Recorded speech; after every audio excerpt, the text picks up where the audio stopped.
Es-tu dans la même situation que Mathilde? Le choix de tes cosmétiques est-il un casse-tête? Il y a toujours un problème? Une liste d'ingrédients beaucoup trop complexe? Des produits qui ne correspondent pas à ton type de peau? Ou encore un prix qui ne te convient pas? J'ai la solution pour toi, suis-moi. Je vais t'aider à faire ta propre crème. C'est ce qu'on appelle le do-it-yourself ou fais-le toi-même. Cette tendance a pour but de basculer vers une consommation plus responsable tout en contrôlant ce que l'on met sur notre corps et permet de créer des soins plus adaptés à notre type et problème de peau. On va commencer par chercher des matières premières de qualité cosmétique en privilégiant celles qui sont locales. À Grasse par exemple, tu peux trouver différents extraits à base de fleurs d'oranger, de tubéreuse, de lavande ou encore de jasmin. Sans oublier la mythique rose de mai que l'on retrouve sous plusieurs formes. Qu'est-ce qu'elle sent bon!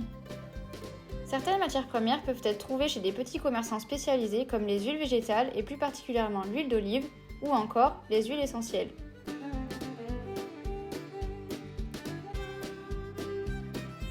Et maintenant, qu'est-ce qu'on en fait? Viens, suis-moi! Je vais te montrer. Regarde, j'ai trouvé une vidéo qui va te montrer comment faire.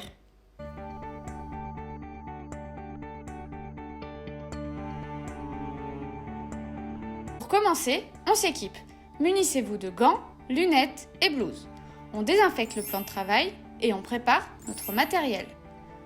Ensuite, on le désinfecte avec de l'éthanol et on prépare nos matières premières minutieusement sélectionnées.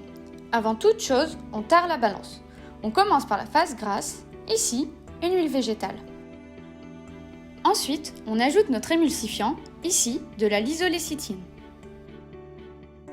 Pour éviter le rancissement de l'huile, ajoutez un antioxydant. Mélangez le tout afin de l'homogénéiser. Dans un autre récipient, rajoutez la phase aqueuse, ici, un hydrolat de fleurs d'oranger. Pour épaissir votre crème, ajoutez de la gomme xanthane. Attention, lors de l'ajout de la gomme, mélangez vigoureusement.